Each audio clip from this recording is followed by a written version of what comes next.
नमस्कार साथियों, आज हम बात करने वाले हैं 5 kVA मोबाइल चार्जर का ट्रांसफार्मर का कैसे सप्लाई जाता है। तो देखिए ये हमारा एक पुराना पैनल है। इसमें देखेंगे तो ये खोलने के बाद जिधर हमारा एसी सर्किट रहता है, यानी कि एसी का पैनल रहता है, जिधर हीटर, कंप्रेसर, कंडेंसर रहता है, उसी साइड में यहाँ पर देखिए ये एक MCB है 3 पोल का। ये 5 kVA ट्रांसफार्मर लिखा हुआ है इनपुट। इसका नंबरिंग होता है F92। पुराने कोचों में F92 MCB इसका नंबर रहता है और नए कोचों में चेंज रहता है, नए कोचों में भी बताएंगे। तो इस के माध्यम से हमारे जो नीचे ट्रांसफार्मर है 5 kVA का, उसमें सप्लाई इन होता है 3 फेज RYB। ये MCB को ऑन करते हैं, जैसे ही हम लोग अभी ऑफ हो गया, ऑन करेंगे तो ये क्या होता है कि हमारे 5 kVA ट्रांसफार्मर में सप्लाई इन हो जाता है। ये 16 एम्पियर का MCB है, किसी किसी में 20 एम्पियर का भी रहता है। तो यहाँ से क्या होता है, इन होता है सप्लाई, और वो सप्लाई इन होने के बाद फिर हमारे 5 kVA ट्रांसफार्मर को जाता है। यहाँ से सप्लाई जो इन होता है, अभी मैं दिखा रहा हूँ आपको। अब इस MCB में सप्लाई कहाँ से आता है, तो इस MCB में ये जैसे कि ये देखिए यहाँ से लूप मारा हुआ है सभी में। तो ये यहाँ से देखिए मेन हमारा वायर आ रहा है K44 से RYB। अब यहाँ से लूप मार के सब में दिया हुआ है, एक यहाँ पे है, इसमें एक ये है और एक B से है, यानी कि यहाँ से लूप मार के 3 फेज इसमें दिया हुआ है। तो ये इनपुट यहाँ से 3 फेज इधर से आता है K44 के, यहाँ से RYB से इसमें आता है। और ये आउट होने के बाद ये हमारे इधर देखिए वैगन नंबर 325-26-27, वैगन नंबर 325-26-27 के माध्यम से होते हुए हमारे नीचे 5 kVA ट्रांसफार्मर में जाता है। वहाँ से जाने के बाद हम लोग नीचे चलेंगे, देखेंगे। तो दोस्तों अभी हम लोग आ गए हैं नीचे, गाड़ी के नीचे। अब ये देखिए ये हमारे 5 kVA ट्रांसफार्मर का ये बॉक्स है, जिसमें ट्रांसफार्मर रहता है 5 kVA का। अभी हम दिखा रहे हैं आपको, देखिए ये हमारा इसके अंदर ट्रांसफार्मर है। अभी हम इसको खोलेंगे। ये 60 kVA ट्रांसफार्मर के बगल में ही लगा हुआ रहता है, जिधर हमारा कोच के नीचे। ये देखिए अभी इसको हम लोग खोल दिए। अब देखिए खोलने के बाद इसमें देखिए एक तरफ से 3 फेज आया हुआ है, यानी कि 3 वायर, और दूसरी तरफ से 4 वायर निकला हुआ है। तो अब समझते हैं हम लोग कैसे कैसे क्या है इसमें। अब ये देखिए जो ये 3 वायर दिया हुआ है इस तरफ, ये RYB, इधर हमारा 415 वोल्ट जो मैं बताया MCB के F92 और बैगो से होते हुए आता है। और ये 415 को ये ट्रांसफार्मर 190 में कन्वर्ट करता है। देखिए ये RYB है, इधर RY और ये B, ये हमारे MCB के माध्यम से आता है, जो ऊपर में मैं बताया F92 MCB, वहाँ से निकल के 415 ये क्या होता है कि आता है, और ये कन्वर्ट करके 190 वोल्ट सप्लाई को प्रोवाइड करता है। यानी कि फेज टू फेज जब हम लोग चेक करेंगे, देखिए इधर लिखा हुआ है 190 वोल्ट 3 फेज। तो फेज टू फेज चेक करेंगे तो हम लोग को इसमें 190 वोल्ट सप्लाई आएगा, और फेज टू न्यूट्रल चेक करेंगे तो 110 वोल्ट सप्लाई आएगा।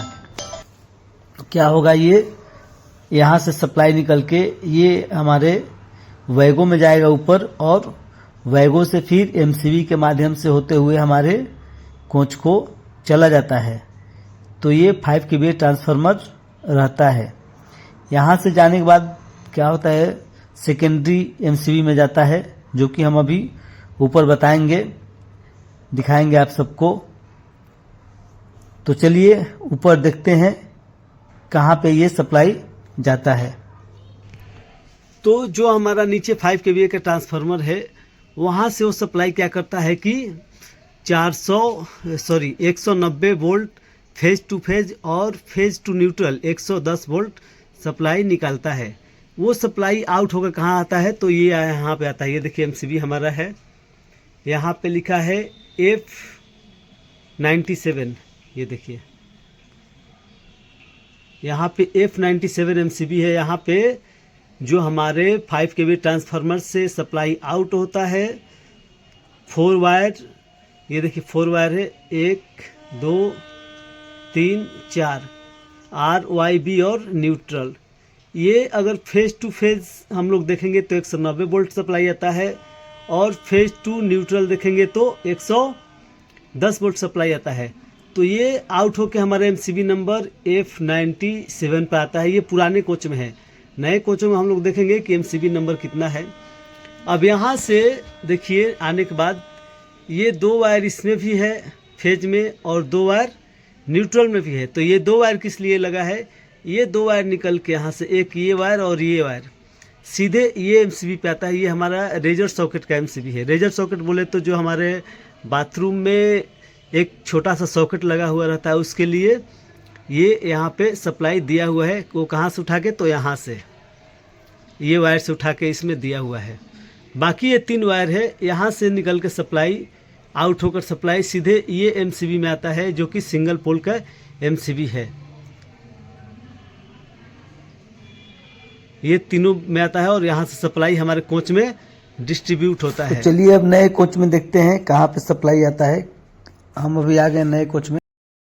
तो दोस्तों ये हमारा नया पैनल है, इसमें भी सेम हम लोग बात करेंगे मोबाइल चार्जर का। तो देखिए यहाँ पे इसमें ये जो 5 kV ट्रांसफार्मर प्राइमरी लिखा है, इसका नंबरिंग चेंज है। वहीं हमारे पुराने कोच में 92 था नंबरिंग, इसमें है F107।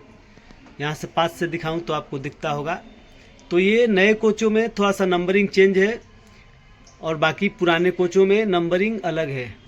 पुराने कोच में F92 था, नए कोचों में 107 है, लेकिन काम सेम है। इसमें बात करें तो यहाँ से सप्लाई इन होता है, इन होने के बाद ये सप्लाई आउट होता है।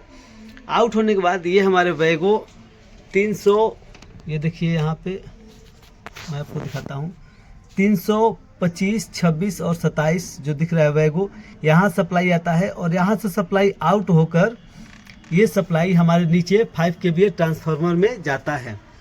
5 kVA ट्रांसफार्मर में जाने के बाद वो सप्लाई फिर वहाँ से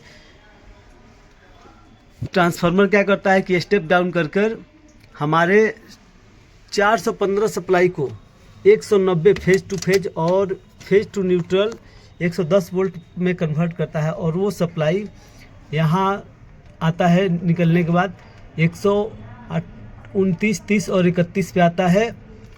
और यहाँ से वो सप्लाई आने के बाद, निकलने के बाद ये हमारे MCB को आता है, जो कि सेकेंडरी MCB लिखा हुआ है, जो कि हमारे पुराने कोचों में F97 था, इसमें F106 है। यहाँ पे सप्लाई आ जाता है 3 फेज और एक न्यूट्रल।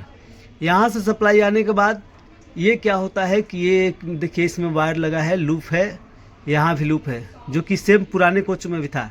तो यहाँ से ये लूप उठाकर एक फेज और न्यूट्रल हमारे ये रेजर सॉकेट को, जो कि F41 लिखा हुआ है, इसमें देता है सप्लाई। ये हमारे बाथरूम में लगे हुए सॉकेट को सप्लाई जाता है।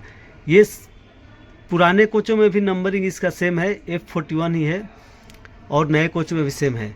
और बाकी ये जो 3 फेज बच रहा है, ये RYB, ये सप्लाई यहाँ से निकल के आउट होकर ये सीधे हमारे ये सिंगल पोल के MCB में आते हैं, यहाँ पर देखिए। और यहाँ से सिंगल पोल के MCB के थ्रू ये सप्लाई हमारे कोच के को जाता है, सीधे कोच में पार्ट बाई पार्ट जाता है। तो इस तरह हमारा 5 kVA का ट्रांसफार्मर वर्क करता है।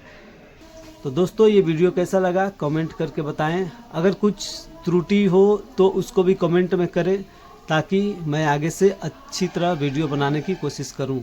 कभी कभी क्या होता है दोस्तों, बोलते समय मुंह से कुछ अलग निकल जाता है बात, तो उसमें से भी मिस्टेक हो जाता है। और बहुत दिनों से वीडियो नहीं आ रहा था, क्योंकि मेरा तबीयत थोड़ा ख़राब हो गया था। तो अभी मैं कोशिश करूँगा लगातार वीडियो बनाने के लिए। मिलते हैं फिर अगले वीडियो में, तब तक के लिए जय हिंद।